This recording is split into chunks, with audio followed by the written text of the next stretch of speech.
Pai, do Filho e do Espírito Santo, que nós estamos reunidos para estarmos celebrando um culto de adoração a Deus, mais um aniversário dessa igreja, seu 8º aniversário. Nós colocamos neste material, o editorial,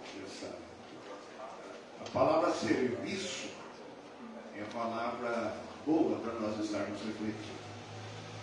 Igreja que serve, serve. A igreja que não serve, não serve. Por isso, sejamos a igreja que serve.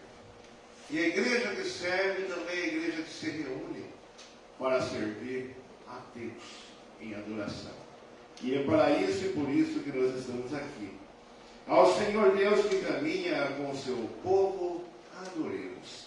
Convido a igreja a colocar-se em pé e lermos juntos esse primeiro título da liturgia, que é uma chamada adoração.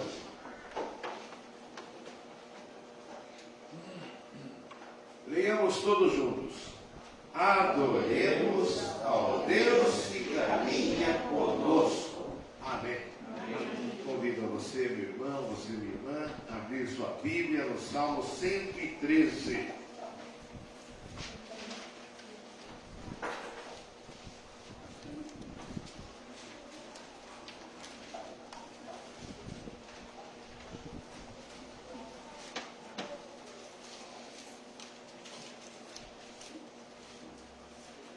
Nós vamos ler alternadamente do versículo 1 até o versículo de número 6. Eu leio o versículo e a igreja em uníssono lerá o versículo seguinte até o 6º versículo. Nós vamos dar início à leitura. Aleluia! Louvai, servos do Senhor. Louvai o nome do Senhor. Bendito seja o nome do Senhor, agora e para sempre. Do nascimento do sol até ao ocaso, louvado seja o nome do Senhor. Excelso é o Senhor, acima de todas as nações, e a sua glória acima dos céus. Quem há semelhante ao Senhor nosso Deus, cujo trono está nas alturas, Que se inclina para ver o que se passa no céu e sobre a terra. Amém? Vamos reler todos juntos agora o versículo 1. Aleluia! Louvai, servos do Senhor, louvai o nome do Senhor. Então louvemos cantando o hino indicado, hino de número 34 do Cantai Todos os Povos. Hino 34, Santo, Santo, Santo, porque ele é Santo, Santo, Santo. Santo na pessoa do Pai, Santo na pessoa do Filho e Santo na pessoa do Espírito.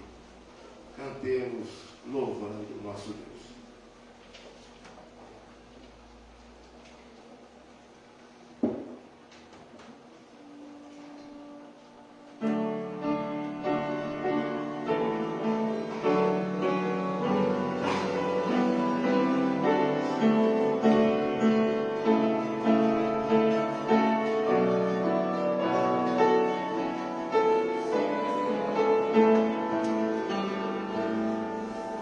Aleluia.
ainda em pé, nós seremos dirigidos a Deus.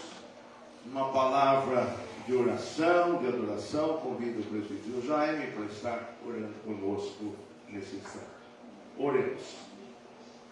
Bondoso Deus e Pai, nós nos achegamos, ó Pai, à Tua casa, Senhor, e com alegria no nosso coração, ó Pai, para aqui poder cultuá-lo, Senhor, adorá-lo na beleza da Sua santidade.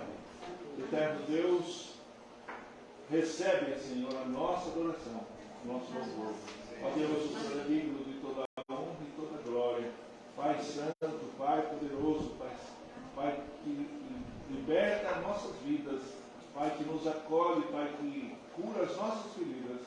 Louvamos-te, Deus, louvamos-te neste dia, nesta manhã, com alegria no nosso coração. Ó Pai, que o Espírito Santo do Senhor esteja no nosso meio e que assim, ó Pai, nós possamos, com liberdade do Espírito, buscá-lo na beleza da sua santidade e que façamos, ó Pai, tudo aquilo que for aqui, firme propósito, único propósito de adorá-lo na beleza da sua santidade. Eterno Deus, perdoa, Senhor, as nossas fraquezas, as nossas falhas. Recebe-nos, ó Pai, como somos. Recebe-nos, ó Deus, que aqui estamos nesse propósito único e verdadeiro. Perdoa-nos, guarda-nos. Por Cristo Jesus, o nosso Salvador, é que oramos e agradecemos. Amém. Amém. A igreja poderá se sentar. O grupo de canção estará louvando ao nosso Deus.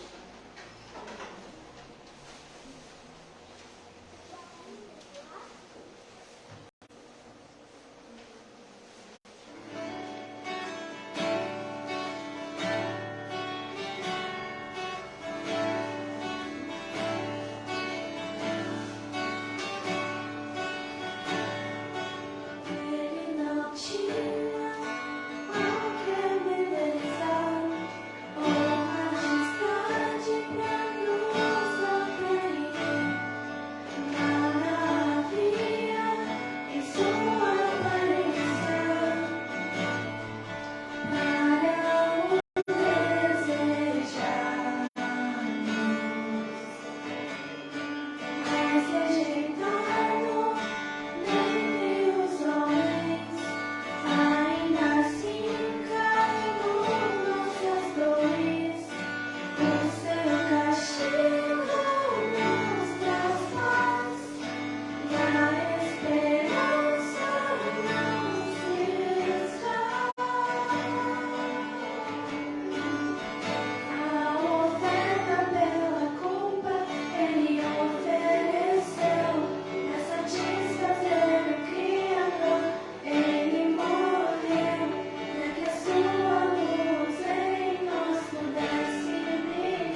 chegamos à presença de Deus, invocamos o seu nome, e se nós sentimos a sua presença grandiosa diante de nós, sobre nós, por certo, a gente também sente o quanto nós somos pequeninos diante do Pai. Todos nós somos muito pequeninos e carecemos muito do nosso Deus. Quanto mais nós nos apequenamos, mais nós sentimos a grandiosidade de Deus. É assim que funciona. Então, vamos nos apequenar um pouco mais, vamos nos tornar mais pequenos diante da presença augusta e grandiosa do nosso Deus. Vamos? Amém? Amém. E assim nós vamos fazer, com corações humildes, com corações sinceros. Vamos ler o título da segunda parte dessa liturgia, parte de confissão de pecados. Confessemos ao Deus que nos perdoa. Todos juntos ainda. Pequei contra ti somente, e fiz o que é mal perante os teus olhos, de maneira que serás tido por justo no teu falar e puro no teu julgar. É nesse espírito, com esse intuito, com esse objetivo, que nós também vamos entoar o cântico de número 148.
nós temos feito isso na nossa vida?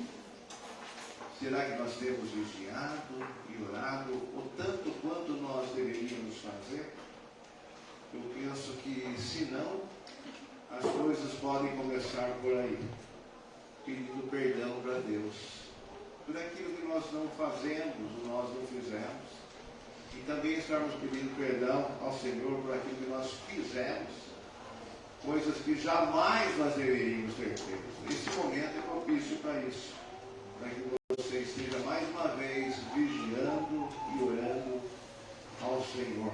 Nós estaremos por alguns instantes em oração silenciosa, e depois de alguns instantes o silêncio será quebrado com uma palavra audível de oração. Convido a nossa irmã Neiva para estar orando audivelmente com a igreja. Queria para que a irmã, no momento da oração, viesse aqui à frente orar com a igreja. Vamos falar com Deus. Recolha-se na presença do Senhor. Desligue-se de tudo que está à sua volta. Faça essa introspecção saudável. Coloque-se na presença de Deus. Pense na vida. Pense também nas dificuldades que você possa estar enfrentando. Dificuldades que outras pessoas têm enfrentado e contam com você. Na ajuda e na oração. Pensemos também nos nossos irmãozinhos lá do litoral norte. E muitos deles sem ter o que comer, desabrigados, vários deles. Vamos pensar nessas coisas. Pensemos na igreja, está precisando de nós, na nossa participação contínua, assídua, para que ela possa prosperar. Ser uma igreja abençoadora nesse lugar. E outros assuntos que só você sabe. E Deus, que já sabe. Oremos.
Senhor nosso Deus, diante de Ti nos colocamos, ó Deus, confessando a Ti, Senhor, os nossos pecados, meu Pai, somos tão fracos e perfeitos diante da Tua presença, Pai. Mas Tu, Senhor, nos renova, nos fortalece, Senhor, a cada dia vivemos, Senhor, conforme a Tua vontade e Teu querer, ó Pai. Capacita-nos, ó Deus, a seguir cada dia firme, olhando para o alto que é somente a Ti, ó Pai, não olhando para a direita, nem para a esquerda, muito menos para trás, ó Pai, olhando para o alto que é somente a Ti, ó Pai. Nós precisamos, Senhor, estar buscando, Senhor, cada dia mais a perfeição que somente vem de Ti, ó Pai. Purifica, Senhor, os nossos lábios, os nossos corações, para louvar e engrandecer somente o Teu nome, ó Pai.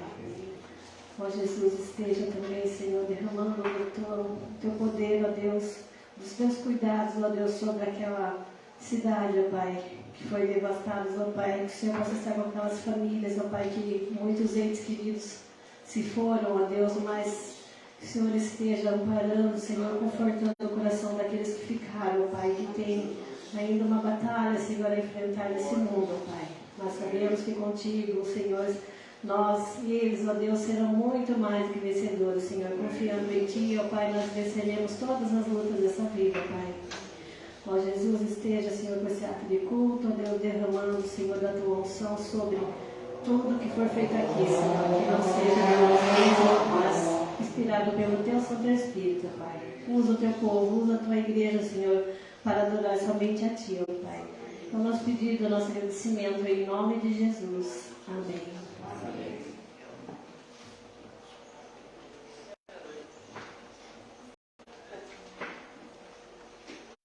Convido a igreja a colocar-se em pé, tomando a liturgia à mão. Todos juntos nós lemos essa declaração do Deus perdoador. Todos juntos.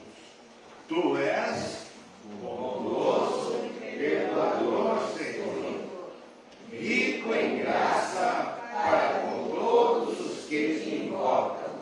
E quem crê, diga amém. Amém. E nós vamos louvar esse Deus perdoador. Vamos ler ainda o título dessa parte do louvor e convidamos a equipe que vai estar dirigindo os cantos comunitários virem à frente, tomando os postos aí para o louvor. Vamos todos juntos.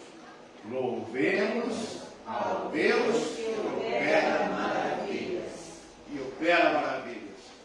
Se você ainda não tem tido essa sensibilidade, passe a tê-la. Porque Deus é bem assim. Deus de ontem é o mesmo de hoje. Um Deus que opera maravilhas. Amém? Amém.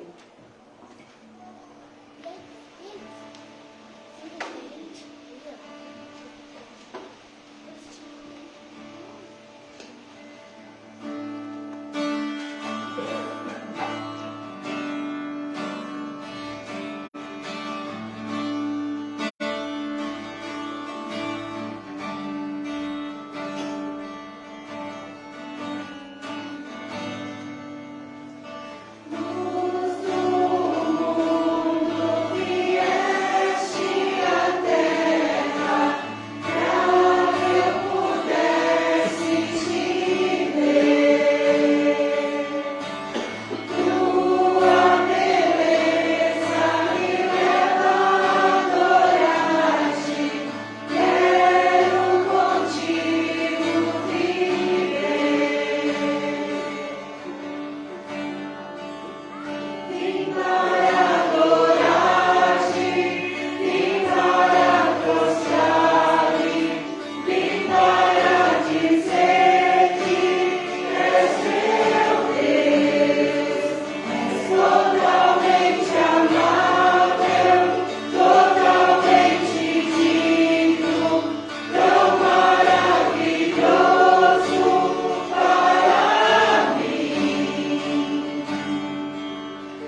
sentimos a grandiosidade de Deus, louvamos ao seu nome, o glorificamos.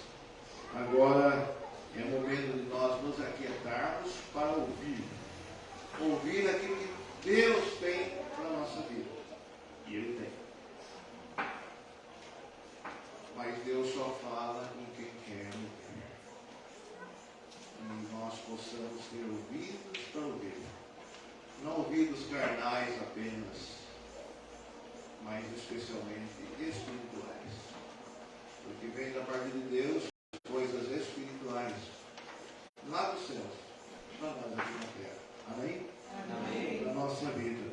Assim sendo, tomando a liturgia à mão, vamos ler o título, nos preparando para ouvir a mensagem do Senhor para a nossa vida. Lermos juntos, em uníssono, este título. Ouçamos ao Deus que fala pela palavra. Amém. Amém. Convido a presbítera Luciana para que venha à frente fazer uma oração com iluminação para com a vida do grupinho. E nós assim carinhosamente o chamamos, reverendo Rubens Coelho Ramalho, que é secretário executivo do presbitério de Pararanga, que assim convidado e pastor, sobretudo pastor de uma das nossas igrejas do presbitério, a 11ª, que fica localizada lá em Santa Bárbara, em Sorocaba, a qual está à frente da igreja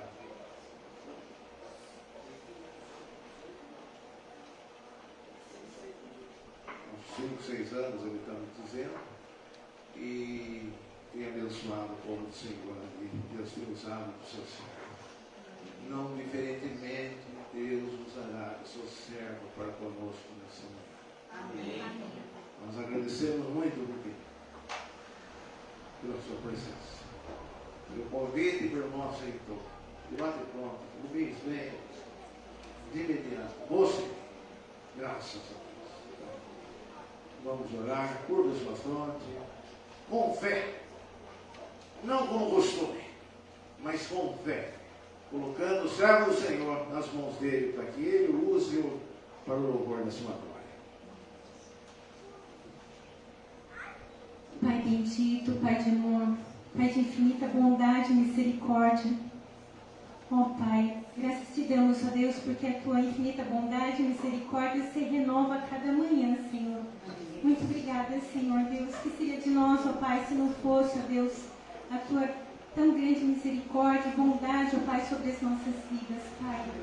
Obrigada, Senhor, por esta manhã, ó Deus, em que estamos aqui reunidos em tua casa, Senhor, prestando, Senhor Deus, este culto, ó Pai, de louvor e adoração a ti, Senhor Deus, este culto, ó Pai, que somente o Senhor é digno de receber, Senhor Deus. Ó Deus bendito, recebe, Senhor Deus, todo o nosso louvor, toda a nossa adoração, tudo é para ti, Senhor Deus, tudo é por ti, para ti, Senhor Deus. Ó Deus bendito, nesta hora, Pai, nós queremos te pedir, Senhor Deus, a unção do teu Santo Espírito, ó Pai, sobre a vida, ó Pai, do pastor Rubens, ó Deus. Que o Senhor esteja falando, Pai, através dele, Senhor Deus. Que o Senhor esteja esclarecendo, ó Pai, nas nossas mentes, nos nossos corações, aquilo que o Senhor quer, ó Deus, que ouçamos, ó Deus, que o Senhor esteja colocando, Senhor Deus, na nossa mente, no nosso coração, tudo aquilo que o Senhor quer nos ensinar nessa manhã, Senhor Deus, através do teu servo, Senhor Deus. Usa, ó Deus, o teu servo, ó Deus, que ele fale, ó Deus, com ousadia, intrepidez, ó Deus, a tua palavra, Senhor Deus. Que o Senhor, Deus, continue a abençoar, ó Deus, a vida do pastor, ó Deus, a vida de toda a sua família, o seu ministério na 11ª, Senhor Deus. Que o Senhor venha abençoar cada dia mais e mais, ó Deus, a igreja o qual ele está pastoreando, Senhor Deus. Que ela possa crescer, ó Deus, em fortalecer, crescer em número, Senhor Deus, em espírito e em verdade, Senhor Deus. Ó Deus bendito, continua, ó Deus, com as tuas bênçãos, ó Deus, sobre a IPI do Jardim Serrano também, ó Pai. Nós pedimos, ó Deus, te agradecemos, ó Deus, porque sabemos que o Senhor é o Deus que sempre esteve ao nosso lado, nos ajudando em todos os momentos, ó Pai, E te pedimos, ó Deus, continua, ó Pai, com tuas bênçãos sobre nós, ó Pai. Abençoa, ó Deus, grandemente a vida do pastor, ó Deus, que nesta hora irá ministrar a tua palavra. No nome de Jesus nós te pedimos, Senhor. Amém. Amém.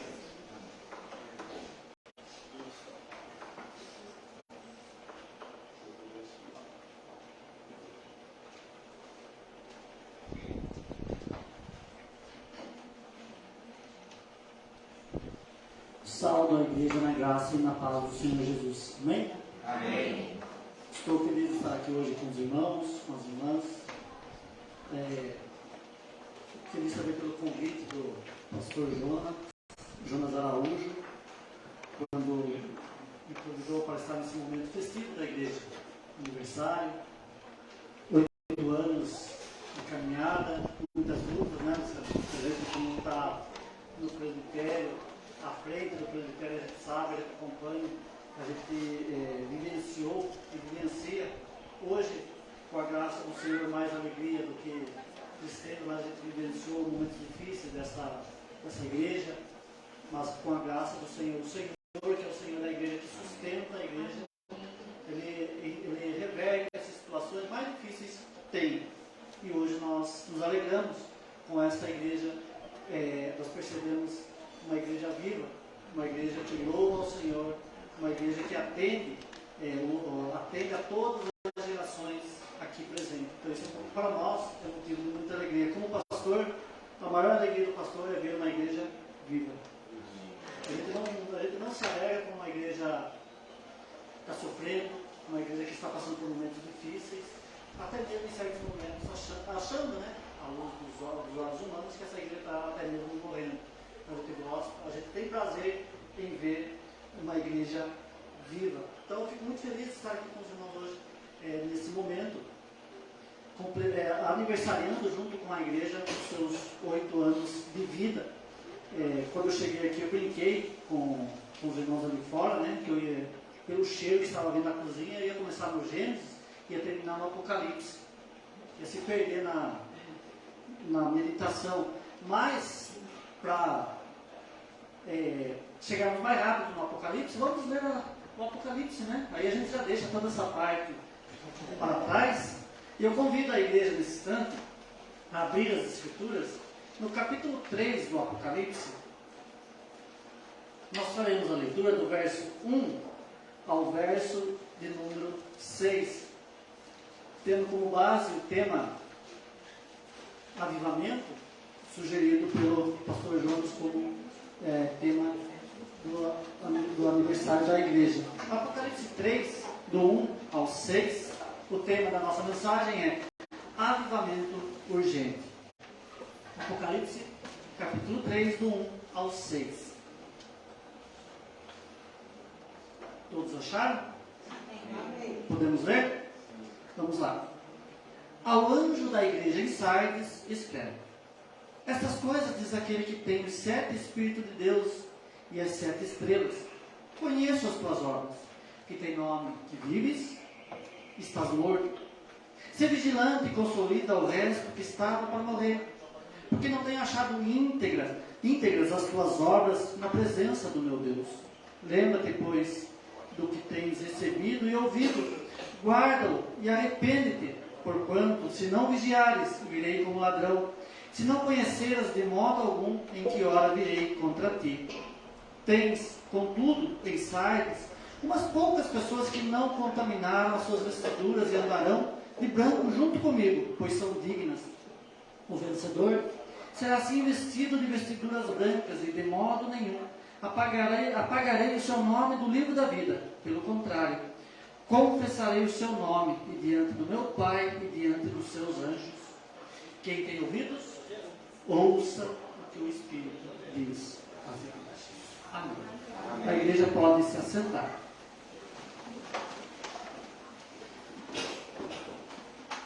Há alguns dias surgiu um possível avivamento nos Estados Unidos, em uma faculdade metodista, que até atualmente está causando discussões, debates sobre o tema avivamento. Eu gostaria de começar a nossa reflexão trazendo uma informação do pastor Augusto Nicodemos, o que seria um avivamento. Diz ele, um avivamento espiritual, como o nome já indica, é uma ação poderosa e soberana do Espírito Santo de Deus na vida de uma pessoa ou de várias ao mesmo tempo, trazendo vida espiritual onde antes havia um profundo declínio. E eu quero então, irmãos, aproveitar o tema do aniversário da igreja e refletir sobre avivamento urgente, sobre um avivamento urgente e que a igreja de Sardes estava precisando e nós, enquanto igreja brasileira, também precisamos. A igreja de Sardes é uma das 7 igrejas do Apocalipse. Ela está localizada na Ásia. Estava localizada na Ásia, onde hoje está a Turquia, que sofreu há poucos dias um terremoto. E nós vamos ver que esta cidade também, no tempo em que Sardes ainda era uma cidade lá na Ásia, ela também sofreu. No século V, Sardes foi uma importante cidade militar do mundo antigo. Ela ficava localizada em uma alta colina e em seu entorno era cercado por grandes rochas. Sardes era conhecida como uma cidade inviolável. Os habitantes, naturalmente, sentiam-se então inatingível por conta da segurança que esta cidade tinha. Mas no século V, Ciro, rei da Pérsia, conquistou essa cidade. O exército persa cercou essa cidade por 14 dias. Enquanto o rei Ciro e seu exército vigiavam a cidade e planejavam a melhor forma então de invadi-la, um dos soldados de Sardes adormeceu e derrubou seu capacete para fora da cidade, entre as rochas que serviam de proteção à cidade. Um dos soldados persas observou a saída desse soldado de Sardes por uma fresta entre as rochas para pegar o seu capacete. E esse soldado percebeu que havia um lugar por onde eles poderiam invadir a cidade, que seria aquela fresta ou aquela passagem secreta. À noite, então, quando os cidadãos de Sardes, os habitantes da cidade, dormiam, ele entrou por essas frestas, abriu o portão da cidade e a cidade então foi conquistada por Ciro. Mais tarde, por volta do ano 2218 a.C., Sardes é novamente conquistada, dessa vez por Antíoco Epifânio. E a conquista aconteceu pelo mesmo descuido, por falta de vigilância e autoconfiança. Alexandre o Magno reconstruiu a cidade e ela então se tornou uma cidade helênica, de cultura, costumes e religião grega. Sardes passou a adorar a deusa Cibele, deusa essa que se tornou então padroeira desta cidade. Acreditava-se que essa deusa tinha o poder de ressuscitar mortos. Em 17 d.C., a cidade foi destruída por um terremoto. Lembra onde estava localizada? Turquia atual.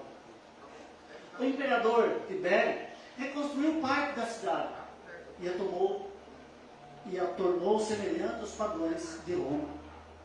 Ela se tornou uma cidade devassa, permissa, lasciva, podre moralmente e rica novamente.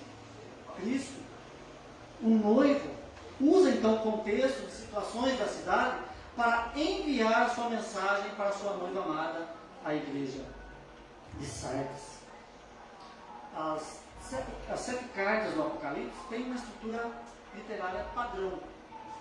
O remetente, o destinatário, o elogio, a crítica, a instrução, a exortação e a promessa, assim que as 7 cartas estão estruturadas. Assim como Jesus fez no seu ministério terreno, utilizando-se então de acontecimentos do dia a dia para ensinar as pessoas, ele faz também com Sardes. Jesus usa a situação religiosa, a crença em uma deusa pagã, Cibele, que tinha o poder de ressurreição, e a dormência que levou a cidade a várias derrotas, e as aplica na vida da igreja de Sardes. Pois bem, se notarmos o verso 1, a primeira parte, nós temos a apresentação do noivo. O noivo, que é Jesus, se apresenta como aquele que tem os 7 Espíritos de Deus e as 7 estrelas.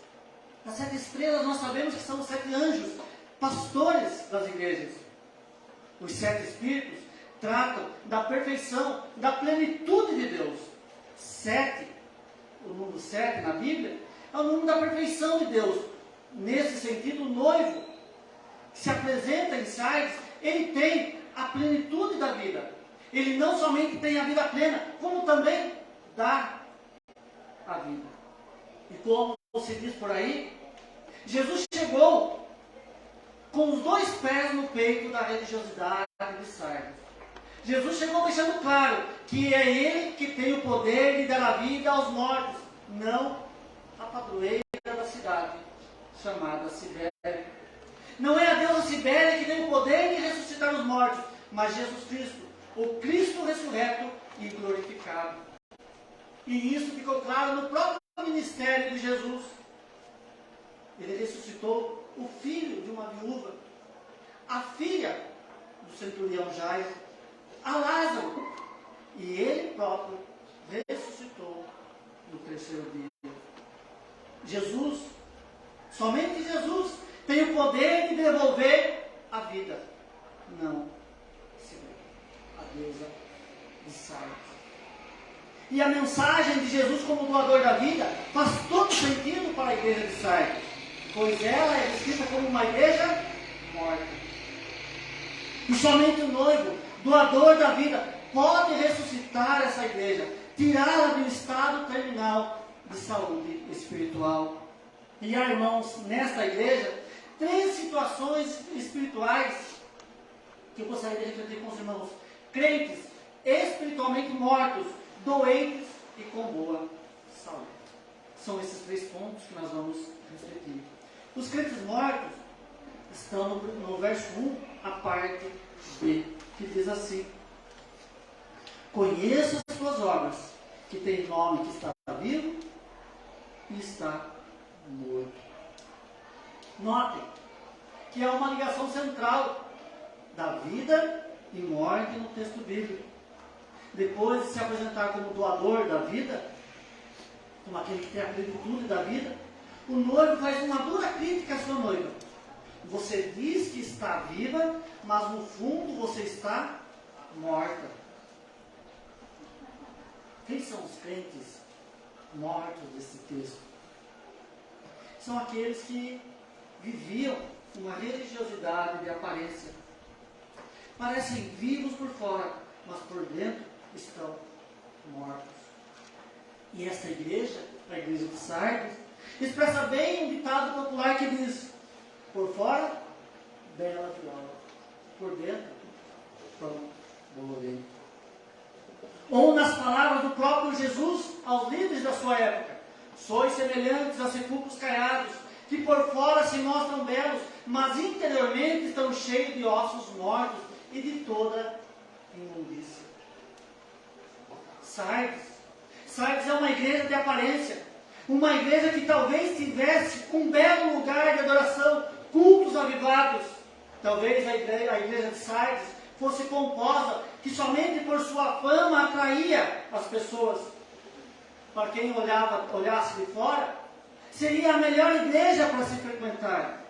Departamentos da igreja bem distribuídos, ministérios bem definidos, igreja show, igreja top de linha. Mas por dentro, uma igreja morta. Já disse Deus a Natã e também diz a nós: não considere a aparência nem a sua altura. O Senhor não vê como vê o homem. O homem vê a aparência. O Senhor vê o coração. Há nessa igreja crentes de fachadas. Mas o noivo que vê além do exterior, sabe a verdadeira situação espiritual da noiva. Notem que ela não tem problema doutrinário. Ela não é acusada de adorar outros deuses, como são acusadas as igrejas de Éfeso, Pérgamo, Tiatira. Ela também não sofre perseguição por causa da sua fé. E aí, o pastor Hernando Dias Lopes vai dizer o seguinte, que não há razão para crítica ou perseguição dessa igreja. No final, ela está morta. Quem se importa com alguém morto? Nem o diabo. Está morto. Está morto, não tem sentido nenhum. Essa igreja não representa perigo para ninguém. E é somente Cristo, o Cristo ressurreto e glorificado, que pode reverter a situação de morte dessa igreja. E é somente Ele que pode trazer vida a uma igreja cheia de ossos secos. E como Jesus faz isso? Da mesma forma que fez no passado, faz no presente. Jesus fala ao coração da igreja pelas Escrituras e através do Espírito Santo. Não tem outro meio. Pelas Escrituras e pelo Espírito Santo é que a vida pode voltar a esta igreja. E aí eu deixo uma pergunta para você, meu irmão, minha irmã. Como está a sua saúde espiritual? Como está a sua saúde espiritual? O que torna uma igreja viva não são as belas arquiteturas, a beleza exterior, mas crentes vivificados pelo Espírito Santo de Deus. O segundo ponto que eu gostaria de repetir para a igreja está no verso 2. Diz assim: sê vigilante e consolida o resto que estava para morrer, porque não tem achado íntegras as tuas obras na presença do meu Deus. O primeiro grupo é descrito como um grupo de pessoas mortas. O segundo grupo é de pessoas que estão na UTI. O segundo grupo de cristãos é descrito como pessoas que estão gravemente doentes. Esse grupo está à beira da morte, está com o pé na cova. E pelo contexto bíblico, o adoecimento desta igreja é a sua falta de santificação. Esta igreja, ela está brincando de ser igreja. Ela não está vivendo como deveria viver diante do seu Senhor. Os membros desta igreja estão vivendo a fé cristã de maneira relaxada. Aos poucos, estão se afastando do autor da vida. Dia a dia, semana a semana, mês a mês, estão se afastando do autor da vida. A alegria do primeiro amor estava se acabando. Os compromissos assumidos com o Senhor Jesus, o noivo dessa igreja, estavam sendo deixados de lado. Outros interesses estavam ocupando o coração dessa igreja. Aos poucos, aqueles que confessaram no passado Jesus como Senhor e Salvador de suas vidas, estavam indo embora. E novamente eu cito o pastor Hernando Dias Lopes, que ele diz que essa igreja estava se mundanizando. Ela estava negociando valores inegociáveis da fé cristã. Aquilo que antes era pecado, deixou de ser. É um exemplo para explicar esse esfriamento, o adoecimento então espiritual da igreja de Sardes. Notem, cristãos, no início de sua fé, sentam-se na primeira fileira do banco da igreja. Quer fazer tudo na igreja. Participa de todas as atividades da comunidade. Mas depois de um tempo, vai mudando para o banco de trás, começa a faltar na igreja, está sempre ocupado com alguma coisa, quando menos pensa, está fora da igreja. A pandemia revelou essa enfermidade espiritual. Sabiam que muitos crentes ficaram até contentes por não ter que ir à igreja de manhã, na escola dominical, no computador? Parece absurdo, mas aconteceu isso. E até agora, muitos não voltaram. Como já disse o pastor, nem voltaram mais. nem voltarão mais. No início da fé cristã, irmãos, o nosso coração e a nossa mente tornam sensíveis à voz de Deus. E qualquer desvio que temos da vontade do Senhor, parece que acende uma lâmpada de alerta em nós. Mas quando começamos a nos afastar de Deus, a viver da forma que não o agrada, essa luz vai se apagando, nosso interior vai se endurecendo, até o ponto de a voz de Deus não produzir mais nenhum efeito em nós. E aí, para abandonar a vida cristã, é um passo, um tapa. Mas, nem tudo está perdido. Depois do noivo, então, descrever a situação de doença da igreja, ele dá um choque de realidade nela. Olha o verso 3. A igreja de Sardes não pode alegar que não foi advertida. Jesus chama a igreja ao arrependimento. Lembrem do dia que vocês se converteram. Lembrem dos ensinos cristãos que vocês receberam dos seus pais, nas escolas bíblicas, nos cultos. Lembre do dia que vocês deixaram Jesus para trás e foram viver as suas vidas. Arrependam-se e voltem. Mas o arrependimento deve ser imediato, deve ser agora. Essa igreja está deixando para depois o que deveria ser feito agora. Arrependimento é urgente. O arrependimento é urgente e precisa ser feito agora, nesse momento em que o Espírito Santo toca no nosso coração, na nossa mente. O noivo, porque o noivo vem de surpresa. Ele vem em hora que não esperamos. Ele vem como um ladrão de surpresa. E ele pode chegar em um horário em que estamos sonhando com o pecado. Jesus alertou seus discípulos sobre a sua vinda repentina. Há vários textos bíblicos em Mateus, no capítulo 24, do versículo 32 ao capítulo 25, verso 46. O Evangelho de Marcos, no capítulo 13.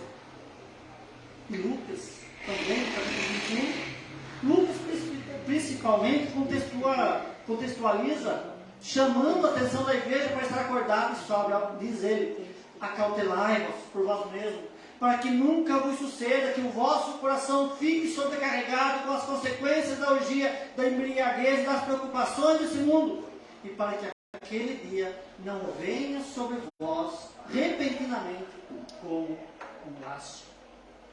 O apóstolo Paulo também chama a atenção da igreja para a vinda do noivo. Desperta tu que dormes, levanta de dentre os mortos, e Cristo te iluminará. Assim como a cidade de Sardes tinha sido invadida em dia e horário que os habitantes não esperavam, assim será também na vinda do seu noivo. E estamos preparados para esse dia? Para o retorno, para a volta de Jesus?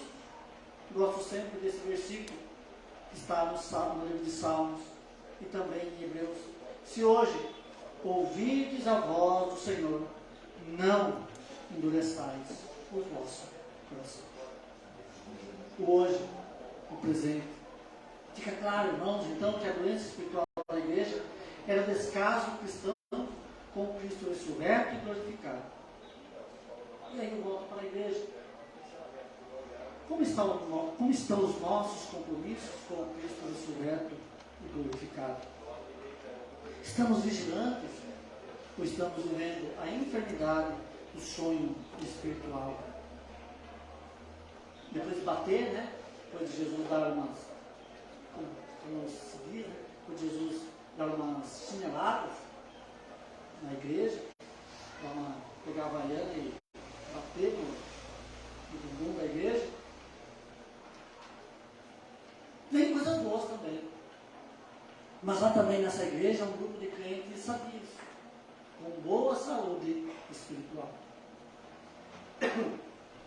Versículo 4 diz assim: tens, contudo, em Sardes umas poucas pessoas que não contaminaram suas vestiduras e andarão de branco comigo, pois são dignas. E como é recorrente nas Escrituras, na história do povo de Deus, há sempre um grupo de pessoas fiéis ao Senhor.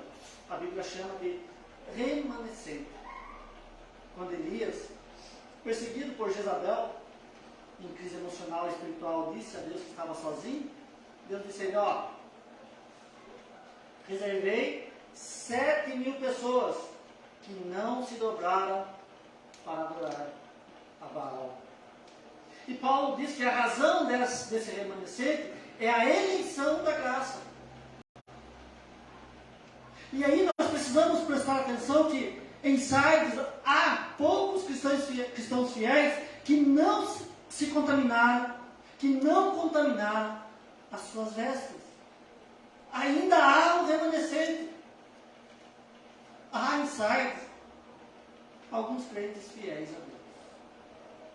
Há em Sardes alguns crentes fiéis a Deus. E esses são descritos, então, como pessoas que não contaminaram as suas vestes. E nesse contexto, irmãos, vestes brancas são símbolos de pureza. Nos cultos pagãos da época, e até hoje tem alguns, o uso de vestes brancas era obrigatório. E qualquer mancha na roupa impedia então os fiéis de entrarem no templo, de participarem do culto. Só participavam dos cultos pagãos quem estava com as suas vestes inteiramente limpas. E Jesus usa a prática pagã para mostrar que assim como é necessário os pagãos estarem com as suas roupas limpas para participarem dos cultos pagãos, os cristãos de Sardes, que estão bem de saúde, são aqueles que lavaram as suas vestes no sangue do Cordeiro e dignos de cultuarem a Deus. Eles não contaminaram as suas vestes, eles permaneceram fiéis ao noivo em meio às lutas e tentações. E aí eu recorro a um cântico da harpa cristã que diz que no céu não entra pecado, fadiga, tristeza nem dor.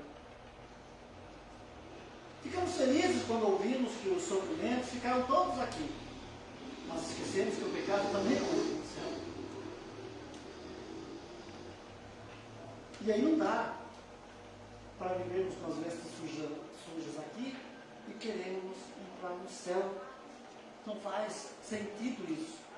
Somente quem tem as suas vestes limpas andarão de branco com o noivo. E aí eu pergunto, como estão as suas vestes?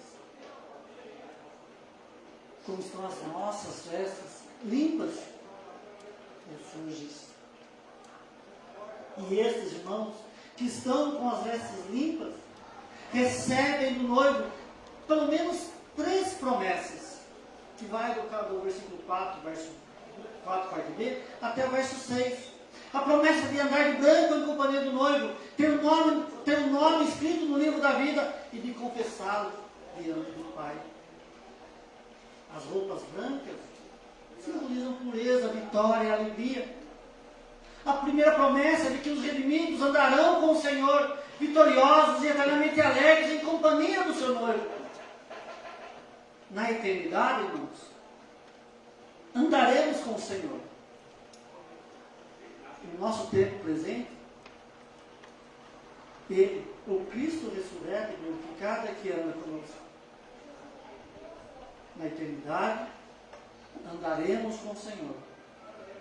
No tempo presente, é o Cristo glorificado e ressurreto que anda conosco.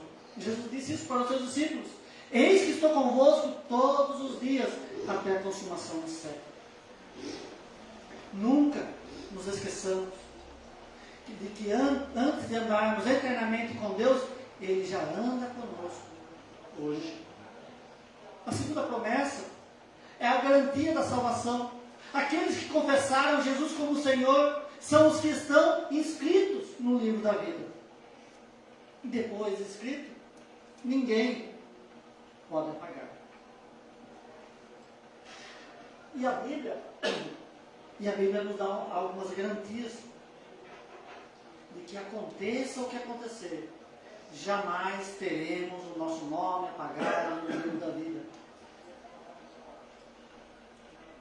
Nem o pecado, nem o diabo. E não se assustem, e nem Deus. Nem Deus.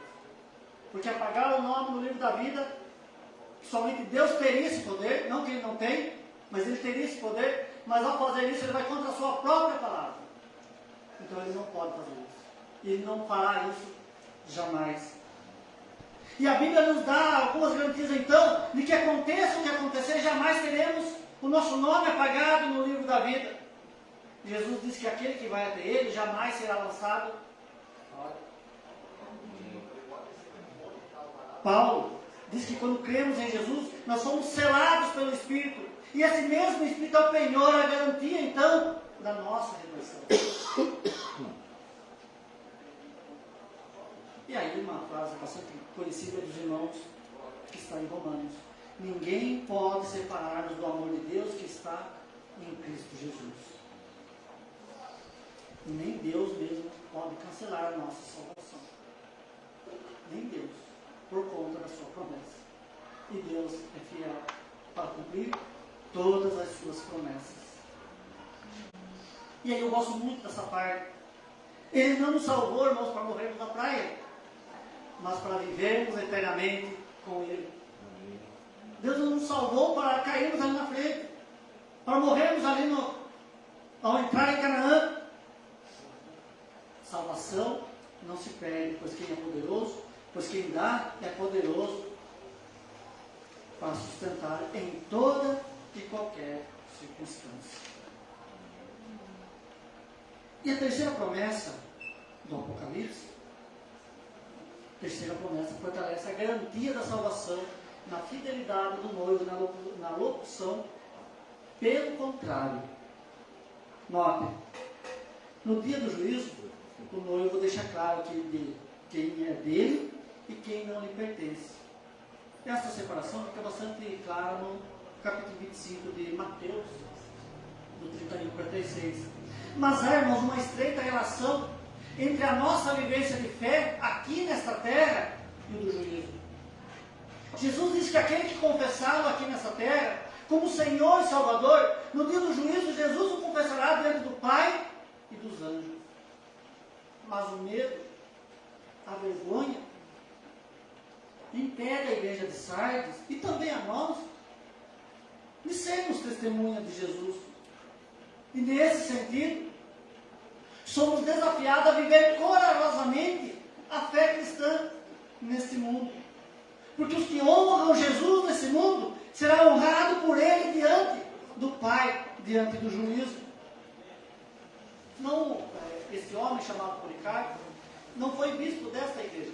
Ele foi bispo da igreja de Esmirna, que é uma das 7 igrejas também. Este homem, Policarpo, fez a seguinte declaração quando estava para ser morto. Queriam que ele negasse a fé. Ele disse o seguinte: há 86 anos eu tenho sido o seu servo, e ele nunca me faltou. Como blasfemarei contra o meu rei que me salvou? Há 86 anos tenho sido fiel a ele, e ele nunca me abandonou. Como eu vou negá-lo agora? Não tenha medo ou vergonha de confessar Jesus como Senhor, pois Ele não tem receio de lhe chamar de irmão. É assim que Deus diz, que Ele não se envergonha de nos chamar de irmão. Então não tenha receio, não tenha medo, não tenha vergonha de confessá-lo como Senhor. E eu concluo a nossa meditação deixando alguns pontos para refletirmos. Em que situação espiritual nos encontramos? Mortos espiritualmente? Doentes espiritualmente? Ou gozando de uma saúde espiritual?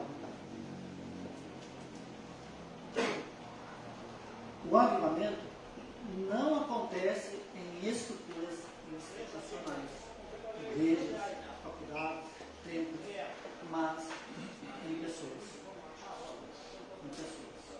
O avivamento não acontece em instituições. O avivamento não é causado por nós, mas por Deus.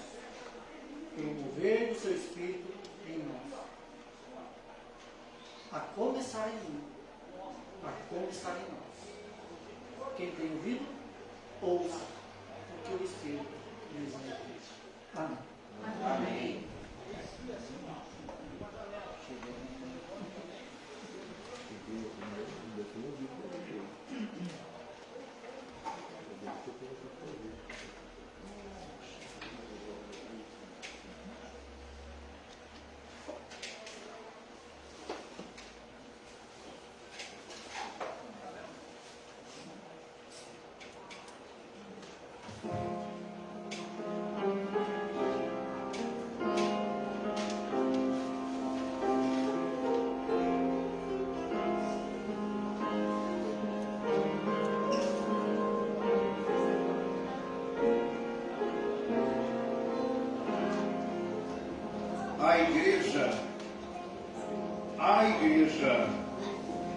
A igreja escreve, a ela se dirige, a quem enfim se deve.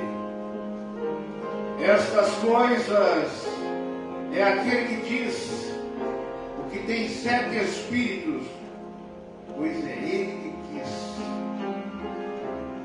E se ele quer, ele assim o faz, com a sua mensagem, a quem ele atraz.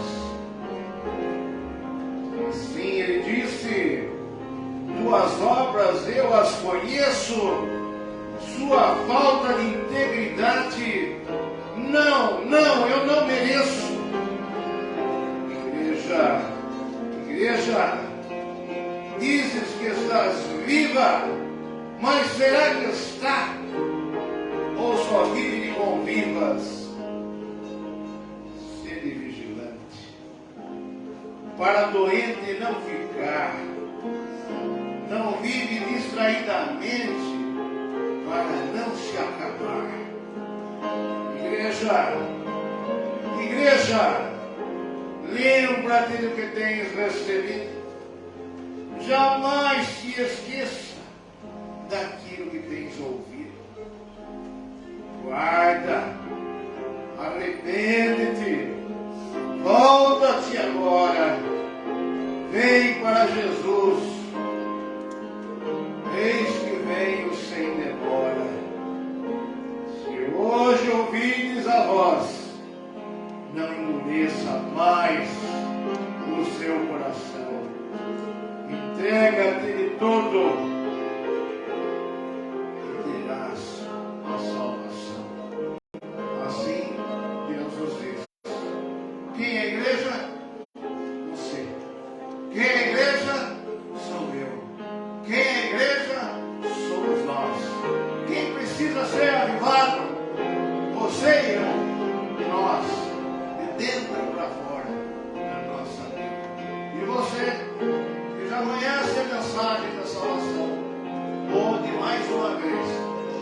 sacudido pelo Espírito Santo, para levar em conta de maneira mais séria e responsável o que Deus quer na sua vida. E você, meu irmão, você, minha irmã, você que nos visita, o Espírito Santo está passando, falando, tocando no seu coração, na sua vida, possa encontrar lugar, um coração aberto, bem aberto, para acolher a mensagem que não é do pastor Rubinho, a mensagem que vem do coração de Deus, para o meu coração, para o teu coração, para o nosso coração, porque aí que reside o coração da igreja, do coração de Deus para o coração da igreja, do coração de Deus para o coração da igreja, que são os nossos corações, que formam um só coração, uma só alma, uma só vontade, o mesmo Espírito, uma mesma fé. Podemos dizer amém? Amém. Que seja assim e que assim seja para a nossa vida. Amém. Amém.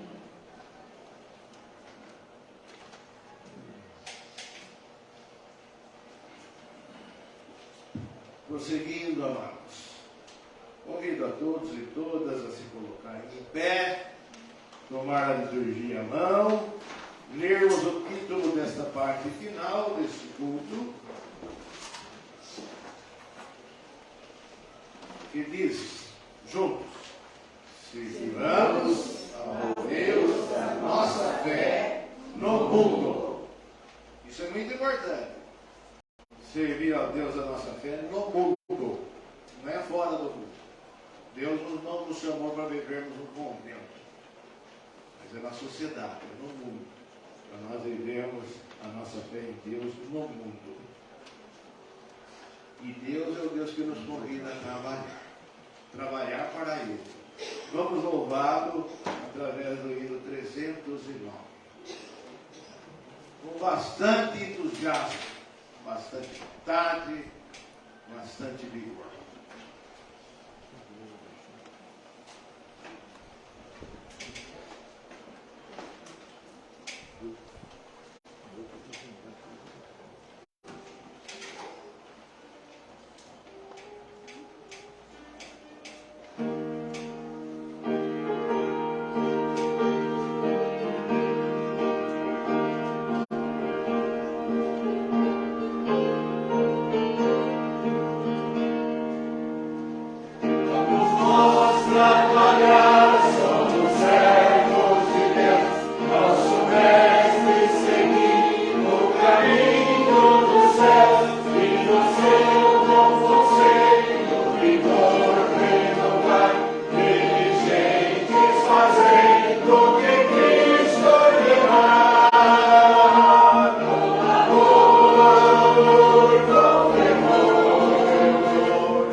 Passamos então à oração final.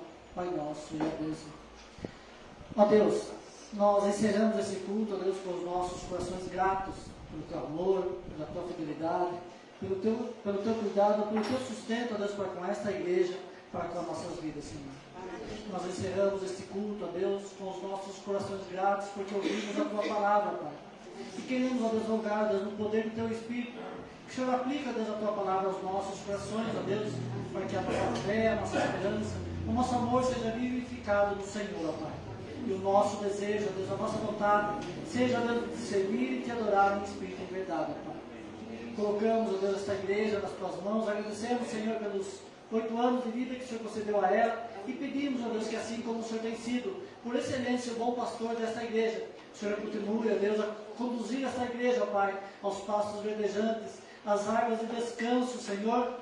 Ó Deus, caminhando com essa igreja, ó Deus, nos momentos de dificuldade, nos momentos, ó Deus, que ela passar pelo vale da sombra da morte, ó Pai, que o Senhor se faça presente, ó Deus, como supremo pastor desta comunidade, ó Pai. No nome de Jesus, ó Deus, nos dê um domingo de paz, que a tua paz permaneça nos nossos corações. Nós oramos no nome santo de Jesus que no passado nos ensinou a orar dizendo: Pai nosso que estás nos céus, santificado seja o teu nome, venha o teu reino, seja feita a tua vontade, assim na terra como nos céus. O pão nosso de cada dia nos dai hoje, e perdoa as nossas dívidas, assim como nós perdoamos os nossos devedores. E não nos deixes cair em tentação, mas livra-nos do mal, pois teu é o reino, o poder e a glória para sempre. Amém. O Senhor vos abençoe e vos guarde. O Senhor faça resplandecer o seu rosto sobre vós e tenha misericórdia de vós. O Senhor sobre vós levanta o seu rosto e vos dê a paz. Que a graça do nosso Senhor e Salvador Jesus Cristo, o amor de Deus, o nosso bondoso e eterno Pai, a comunhão, a consolação, o ensino, o poder vivificador do Espírito Santo de Deus esteja sobre a vida dos irmãos e irmãs, hoje e eternamente. Amém. Amém.